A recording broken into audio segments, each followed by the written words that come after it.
अस्सलामुअलैकुम दोस्तों, आज हम क्लास 8 के जनरल साइंस का यूनिट नंबर 1 इकोलॉजी का जो चैप्टर के एंड में क्वेश्चंस है वो हम करते हैं। एंड ऑफ यूनिट असेसमेंट मतलब यूनिट एंड हो गया तो हम इसमें अभी टेस्ट लेंगे। पहला है MCQs, मल्टीपल चॉइस क्वेश्चंस। पहला क्वेश्चन है the process which consumes carbon dioxide and produce oxygen is called. तो ये इजी है बिल्कुल।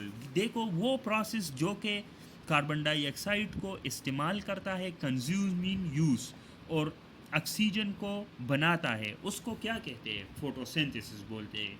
क्योंकि देखो हमने पहले ही ऑक्सीजन साइकिल में पढ़ा था कि देखो ये कार्बन डाइऑक्साइड यूज़ हुआ और क्या रिलीज़ हुआ? ऑक्सीजन रिलीज़ हुआ और फूड बना। ठीक है, इस प्रोसेस को हम क्या कहेंगे? फोटोसिंथेसिस।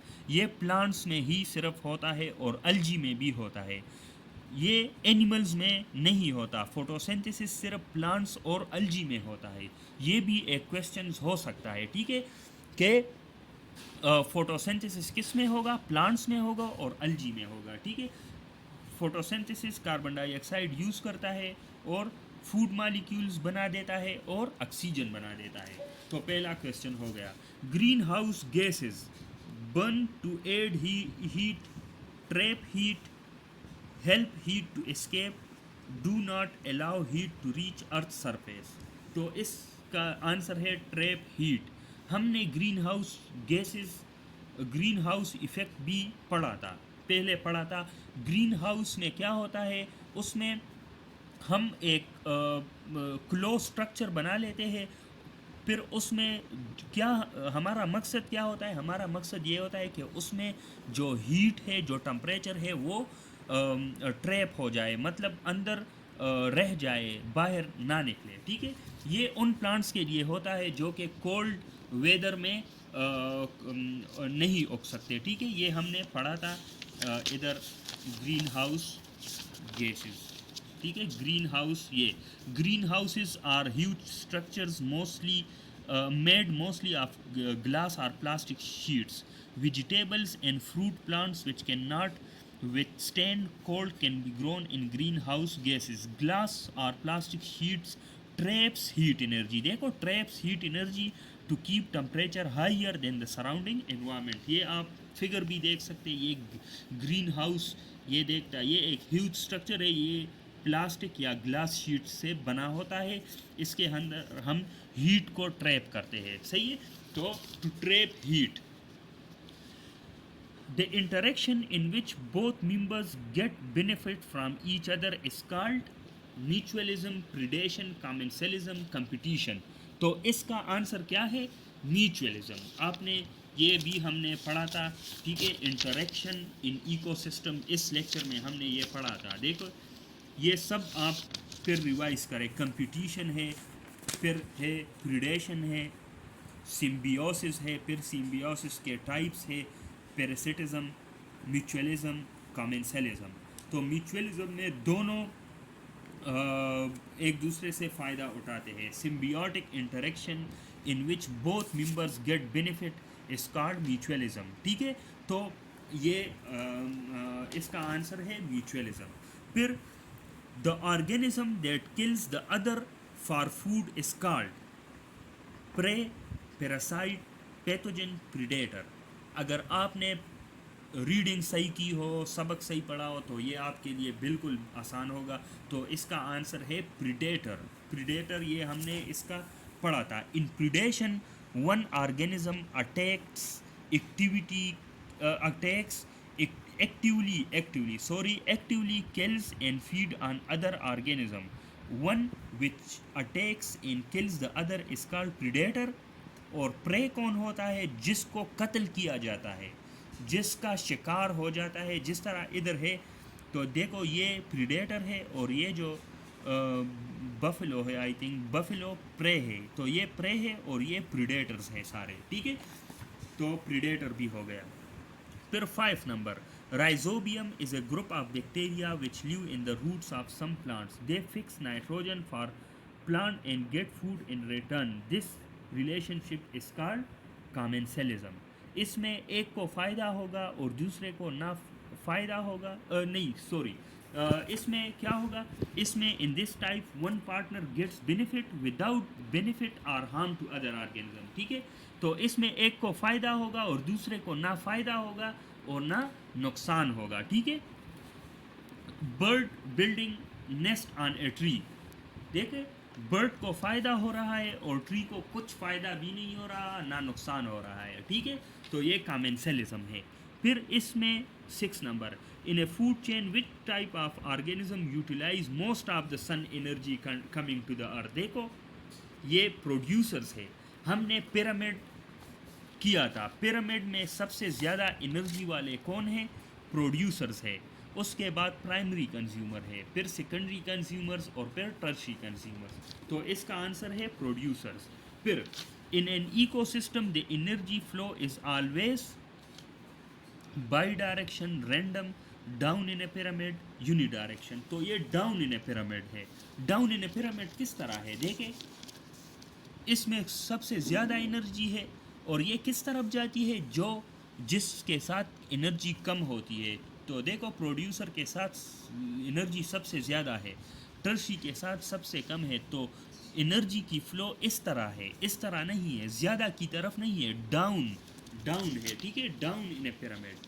फिर 8 number, carnivorous plants feed on insects because these plants grow on marshy places deficient in nitrogen, ठीक है। फिर green house gas traps heat, ये हमने पहले क्वेश्चन में भी किया, it traps heat. The most common noun biodegradable pollutant is plastic bags, ये बहुत कॉमन है, ये आपने बुक पढ़ा हो तो ये आपको बिल्कुल आसानी होगी। फिर शॉर्ट क्वेश्चंस की तरफ आते हैं। पहला क्वेश्चन है what are the major causes of pollution. तो ये हमने ये मेजर कॉजेज ऑफ पोल्यूशन किए थे हमने, ये देखें ये हमने major causes of pollution, major causes of pollution क्या है, ये है, ये पहले नंबर क्वेश्चन का आंसर आप इधर से करेंगे। Major pollution causing substances are harmful gases and dust from factories, फिर pollutants from power station and automobiles, sewage from urban areas, use of plastics, ठीक है। तो ये पहले नंबर क्वेश्चन का आंसर ये है, major pollution causing substances are, तो ये 4 आप लोगों ने लिखने हैं, ठीक है। तो ये पहले नंबर क्वेश्चन का आंसर है। फिर differentiate between primary and secondary consumers, तो ये अभी किस तरह हम करेंगे, देखो ये हमने पहले किया था, ये हमने किया था कि एक देखो कंज्यूमर्स 2 किस्म के होते हैं, एक प्राइमरी कंज्यूमर्स होते हैं और दूसरे किस्म है सेकेंडरी एंड टर्शी कंज्यूमर्स। तो प्राइमरी कंज्यूमर्स को हम हर्बिवोर्स बोलते हैं और सेकेंडरी और टर्शी कंज्यूमर्स, इन दोनों को एक साथ हम क्या बोलते हैं, कार्निवोर्स बोलते हैं। तो प्राइमरी कंज्यूमर्स और सेकेंडरी कंज्यूमर्स में क्या डिफरेंस है, आप इस तरह लिखेंगे कि primary consumers feed on green plants या primary consumers eat green plants, ठीक है, primary consumers eat green plants while secondary consumers eat other animals for their energy requirements, ठीक है।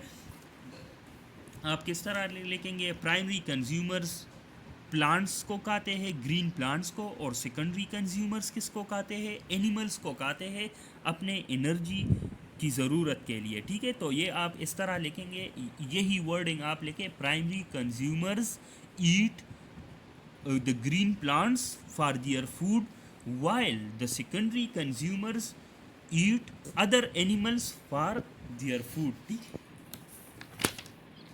फिर इसमें है, फिर तीसरा नंबर क्वेश्चन है what is mutualism, give some examples. तो म्यूचुअलिज्म हमने पढ़ा था, ये देखे हमने पढ़ा था म्यूचुअलिज्म, आप डिफिनीशन ये करेंगे, symbiotic interaction in which both members get benefit is called mutualism. फिर इसका एग्जांपल है microorganisms in the gut of herbivores help to digest cellulose and get food and shelter in return. तो ये इसका example है, ठीक है। ये पहले नंबर ये तीसरे नंबर क्वेश्चन का आंसर हुआ, ठीक है। फिर enlist the ways to control air pollution, ये किस तरह हम एयर पोल्यूशन को तो ये है ये air pollution. The shift on clean energy resources will help reduce air pollution and reverse it effect on the environment. The use of wind power station and solar energy is replacing coal and oil power station. Electrical vehicles are becoming popular day by day. ठीक है, तो ये control of air pollution का है. मतलब ये आप इस तरह लिखेंगे कि हम क्लीन एनर्जी रिसोर्सेज को शिफ्ट हो जाएंगे. ठीक है, shift of clean energy resources, फिर use of wind power station, फिर सोलर एनर्जी. ठीक है, इस तरह कर लेंगे. फिर why sewage water must be treated before releasing it into streams. ठीक है, तो ये इसका आंसर भी है इधर पेज 17 में. ये protection of clean water sources is challenge. Water conservation, treatment of sewage from homes and industry and less use of plastic are key steps to control water pollution. Thus more clean water will be available to keep ecosystem flourishing. ठीक है, तो ये फिर 6 number question का है how can you grow plants of warm area in a region with a low environmental temperature. तो ये green house का वही क्वेश्चन है कि हम किस तरह प्लांट्स को उगाएंगे लो टेम्परेचर में. तो लो टेम्परेचर किधर होता है? ग्रीन हाउस जो कंटेनर्स होते हैं, जो स्ट्रक्चर्स होते हैं, उसमें होते हैं. तो ये इसका आंसर यहाँ पे है. Vegetables and fruit plants which can not withstand cold can be grown in a greenhouse. Glass or plastic sheet traps heat energy to keep temperature higher than the surrounding environment. ठीक है, तो ये short questions थे. फिर उसके बाद long questions है. Long question है, पहला लॉन्ग क्वेश्चन है explain carbon cycle and find the reasons for gradual increase of carbon dioxide in the atmosphere. तो कार्बन साइकिल तो मैंने लेक्चर में भी एक्सप्लेन किया था. ये इसका है कार्बन साइकिल. ये आप सारा लिखेंगे कार्बन साइकिल, लेकिन इसमें ये डायग्राम बहुत इंपॉर्टेंट है कि किस तरह कार्बन डाइऑक्साइड हवा से प्लांट्स यूज़ करते हैं, फिर एनिमल इसको किस तरह एटमॉस्फेयर में रिलीज़ करते हैं, और किस तरह प्लांट्स इसको एटमॉस्फेयर में रिलीज़ करते हैं, किस तरह इंडस्ट्री से कार्बन डाइऑक्साइड आता है, किस तरह डेड ऑर्गेनिज्म और वेस्ट प्रोडक्ट से कार्बन डाइऑक्साइड आते हैं. तो ये डायग्राम आप कार्बन साइकिल में ज़रूर बनाएंगे. ठीक है, फिर इसका दूसरा पार्ट है find the reason for the gradual increase of carbon dioxide in atmosphere. तो इसके रीजंस आप ये है, ये सारे ग्लोबल वार्मिंग जो इसमें इफ़ेक्ट है ना, ह्यूमन पॉपुलेशन, ज़्यादा ह्यूमन पॉपुलेशन है. ठीक है, डिफॉरेस्टेशन है.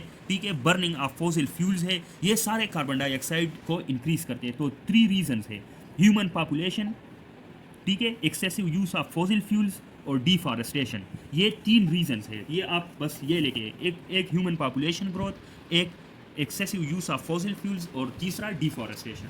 फिर हाउ दूसरा नंबर लॉन्ग क्वेश्चन है how positive activity of human can help to restore an ecosystem. तो इसका आंसर ये पेज नंबर 16 ये 15 से स्टार्ट होता है. एक रिफॉरेस्टेशन है. ठीक है, इधर से आप स्टार्ट हो जाएंगे, रिफॉरेस्टेशन लिखेंगे. फिर एफॉरेस्टेशन है. ठीक है, तो ये आप लिख लेंगे. ये ह्यूमन एक्टिविटीज़ है जो कि कंट्रोल ऑफ पोल्यूशन भी लिख लेंगे अगर मतलब ज़्यादा ना हो. कंट्रोल ऑफ एयर पोल्यूशन, फिर कंट्रोल ऑफ वाटर पोल्यूशन. ठीक है, तो ये सारा एक्सरसाइज था. शॉर्ट क्वेश्चंस हमने कर लिए और लॉन्ग क्वेश्चंस भी हो गए. अगर कोई मसला हो तो आप पूछ सकते हैं. Thank you.